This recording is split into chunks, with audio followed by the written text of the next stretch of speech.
Everybody, welcome back. I'm Nick Driver. I'm a New Mexican. Today we're going to be talking about the new authorization for 12 to 15-year-olds to take the Pfizer vaccine. My question for y'all is, are we taking this too far? Should we be allowing our 12 to 15-year-olds, even our 16 to 20-year-olds, should we be pushing for them to get vaccinated? Well, before we jump into this, don't forget to hit that like, subscribe, share, do all that fun stuff. Also, if you guys have any topics you want me to cover, give my opinion on, hit me up in the DMs on Twitter. That's at a New Mexican one, or you can link the story in the YouTube comments. But anyways, let's get into this. So, New Mexico parents can pre-register kids ages 12 to 15 for Pfizer vaccine. Oh my gosh, I got some burps coming up. Sorry. So just under 14,000 have been pre-registered for the Pfizer vaccine by their parents. That's 14,000 New Mexico children that parents are having take this vaccine. Why? I mean, this virus literally has zero to no effect, very, very, very little to no effect on young, healthy kids and preteens. Like zero to no effect, like very little to no effect. So this story is by Stella Sun. Let's go ahead and read a little bit into it. So the USA Food and Drug Administration and the Center for Disease Control gave the thumbs up for Pfizer's vaccine to be administered in the arms of kids ages 12 to 15 on Wednesday. The New Mexico Department of Health said parents can start pre-registering their kids in the age group for the Pfizer vaccine. They gave the thumbs up for the emergency use authorization. I've already talked about this before. That emergency use authorization is the biggest thing that is causing most people to hesitate on this vaccine. I mean, they say there's been trials and stuff, but if there's all these trials and everything, why hasn't it been fully approved? These are just questions I have. These vaccines have gone through rigorous clinical trials, not just among adults, but now among 12 to 15-year-olds. Matt Bieber, a spokesperson for the New Mexico DOH, said the results are incredible. Clinical trials on 12 to 15-year-olds. If these trials the results have been incredible, then why isn't it fully approved? These are just questions I have. Like, I just don't understand how someone can say the results are incredible, yet it's still under emergency use authorization. The New Mexico DOH wants parents to know the vaccines are safe and effective for kids. This is a great opportunity to protect your family and your children, Dr. Jason Mitchell, the chief of medical officer from Presbyterian Health Service, said. Dr. Mitchell wants to squash rumors about COVID-19 vaccine. What it doesn't do is cause deafness. I don't think there's been any recorded cases of that. I don't know how many people are afraid of that. It does not infertility. The vaccine hasn't been out for more than a year. We can't be 100% sure on that. I think that's one of the reasons the FDA hasn't fully approved it yet, because they haven't been able to test it fully properly, because it's only been a couple months. So for us people who are a little hesitant on taking the vaccine, we have our reasons. I mean, I'm not saying that I really pray and hope it doesn't happen, but I mean, we still have to look. It does not kill people. That's a lie. That's a straight up lie. There have been plenty of reported cases of the vaccine being the cause of deaths. You just have to look it up. People will rebut and argue with me about it, but I've met people who have personally told me they're not getting the vaccine because after their friend or someone took it, less than 2 days later they died, or within 2 weeks they died. I'm not saying I'm a doctor or anything, but it's coincidence. I mean, correlation equals causation, right? So, I mean, why would it be 2 weeks after they got the vaccine that they die? I don't know. It does not give you COVID-19. I don't know if I can 100% believe that. I'll show you something here in just a second. The vaccine does not and cannot do any of those things, Dr. Mitchell said. So he says it doesn't give you COVID-19. So let's look at the possible side effects. So this is from the CDC website itself. Possible side effects after getting COVID-19. So COVID-19 vaccination will protect you from getting COVID-19. You may have some side effects, which are normal signs that your body is building protection. These side effects may affect your ability to do daily activities, but they should go away in a few days. Some people have no side effects. That's good that some people have no side effects because they're probably not affected by COVID in the first place. But, I mean, your typical side effects, of course, pain, redness, swelling, that goes with any shot you get, any vaccine, any medical shot you get in your arm, you're bound to get probably one of these three things. Now, throughout the rest of your body, you get tiredness, headache, muscle pain, chills, fever, and nausea. You know what those are all side effects of, or all symptoms of? COVID. I mean, like I said, I'm not a doctor, but I mean, those are all symptoms of COVID. That's exactly how I felt when I had COVID. I got COVID twice. First time, kicked my ass. Second time, I was tired and I had some headaches, and that's about it. But the first time, all of this, no shortness of breath, no loss of taste for me, but I had all this for sure. All right. So them saying it doesn't give you COVID, I mean, it might not be COVID, but to me, why is it that, let's go down a little bit further. So side effects after your second shot may be more intense. So the second shot is even more intense than the ones experienced. These side effects are normally signs that your body is building protection and will go away in a few days. When to call a doctor. In most cases, discomfort from pain or fever is a normal sign that your body is building protection. Contact your doctor and healthcare if redness or tenderness lasts 24 hours, if your side effects are worrying. And then, of course, if COVID vaccine and you think you're having a severe allergic action. Remember, side effects can affect your ability to do daily activities. The Pfizer, BioNTech, COVID-19 vaccine, Moderna, in order for most protection, you should get the second shot even if you have side effects after the first shot, unless a vaccination provider or doctor tells you not to get it. You should always check with your doctor before getting any shot in your arm. Just saying. You should find yourself a doctor, a general practitioner, get their medical advice because they know your medical history and they can give you proper guidance on this. It's not something that everybody should be forced to get because some people may have allergic reactions to it. As it said, we've already seen a few. You only need one shot for the Johnson & Johnson, which, they recalled because it gives young people blood clots. It takes your time, body.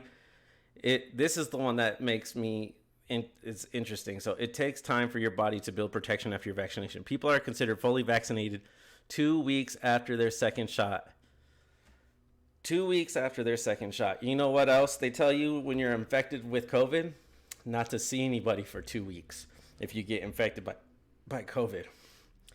So why is it that you're not fully vaccinated for 2 weeks, just like you can't go see anyone when you're infected with COVID for 2 weeks? Are they trying to say you're infected with COVID? I don't know. This is from the CDC website, so you guys make your own recommendations, your own thoughts on it. I'm just telling you what I'm seeing and what I hear.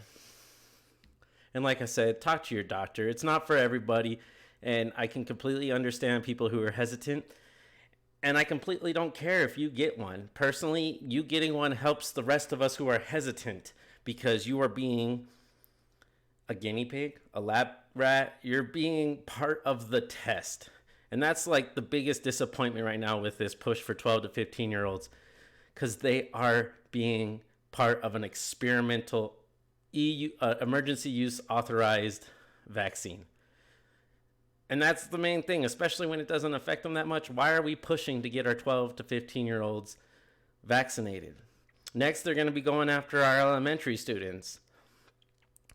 New Mexico DOH, so let's get back to this story really quick. I'm sorry. So New Mexico DOH estimates there are between 100,000 to 110,000 kids between the age of 12 to 15 in New Mexico. Just under 14,000 have been pre-registered for the vaccine by their parents. We encourage all parents of 12 to 15-year-olds to do the same. There's no reason to wait. The only way we will get protected is through the vaccine. That protection doesn't just extend to the child being vaccinated, it extends to the whole community, Bieber said. And then, of course, if you want to register your kid, you can at vaccinenm.org. I personally am not I wouldn't do it. I mean, I haven't gotten my vaccine. I've already talked about it in another video about how the military is enforcing their soldiers to get the vaccine. They have a choice. Also, I mean, our prisoners aren't being forced to get the vaccine. They have a choice. So why is it such a big deal that civilians aren't doing it?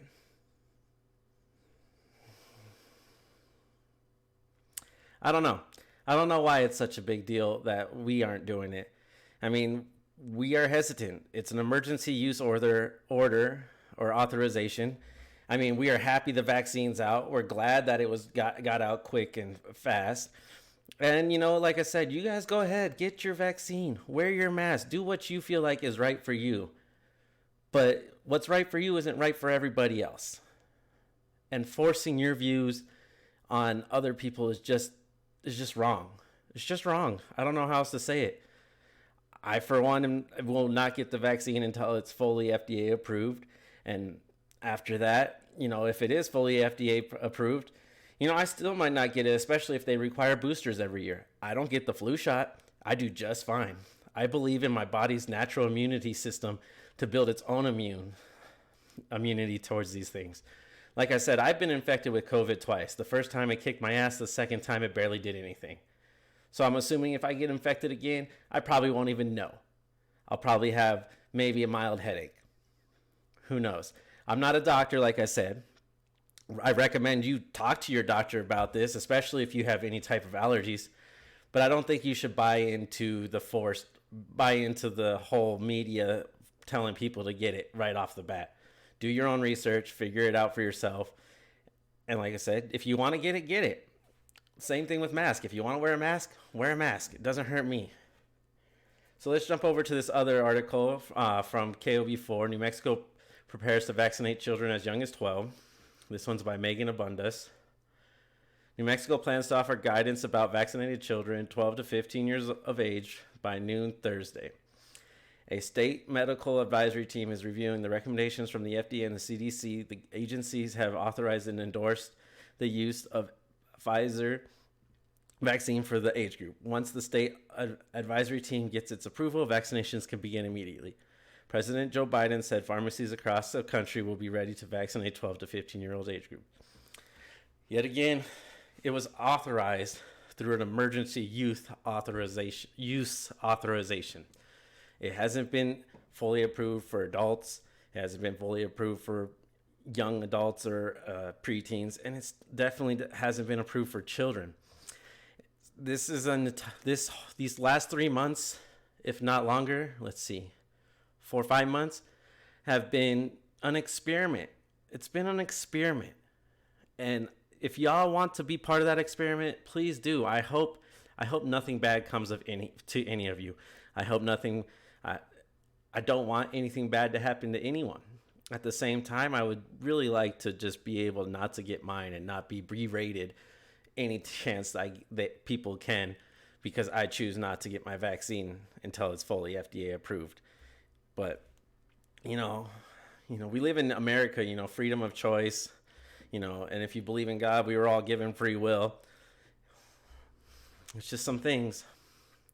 The New Mexico Department of Health reports it's been working with schools for a smooth rollout. As we get into these younger age groups, we'll be onboarding more pediatricians, said Matt Bieber, spokespersons for New Mexico Department of Health. They'll be playing a bigger role in the vaccine administration. Approximately 13,000 children in the 12 to age group have registered to the vaccine through parents. You can go to the website to register.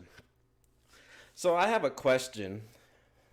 If they're going to make the vaccine a requirement for kids to go back to school, are the schools and the government going to be responsible for any reactions or any bad things that happen to these kids from the vaccine?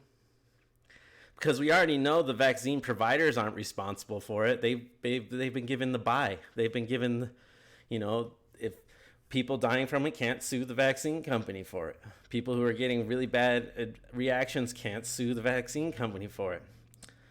But I mean, if an employer forces you to get it, the employer is responsible for any adverse reactions. So if public schools are forcing our children to get it, does that mean the government's going to take the burden of all the lawsuits that happen from any adverse reaction, any bad reaction to the vaccine? I don't know. It's just a question I have. I'm, I mean, like I said, I don't feel it's necessary for anybody under the age of 21 who's healthy, with no uh, what would you say, that aren't immune compromised. Like, I would say they may not need to take it. They probably shouldn't need to take it. But yet again, I would say talk to the doctors. But we have numbers for COVID, and we know that it doesn't affect the younger generation, and it doesn't really affect people under the age of 21 that much. But I'll leave it there. I'll let you guys make your own decisions. If you want to vaccinate your children, that's fine. Whatever. I just don't think you should, because in my opinion, you're signing them up to be an experiment for the government. But yet again, you're their parent. I'm not going to tell you how to raise your kids, just like you shouldn't have to tell me how to raise mine. But that's all I got for you on this. Thank you all for stopping in. If you guys have anything you want me to talk about in the future, just let me know. Hit me up in my DMs on Twitter at a New Mexican one, or put the link in the comments here on YouTube. Also, don't forget to like, subscribe, and share. That really helps me out a lot. Let's try and build this following. Let's let New Mexicans know they're not alone. There's other people out there who think like them. Spread the word. You guys have a great day. My name is Nick Driver. I'm a New Mexican, and I care about you.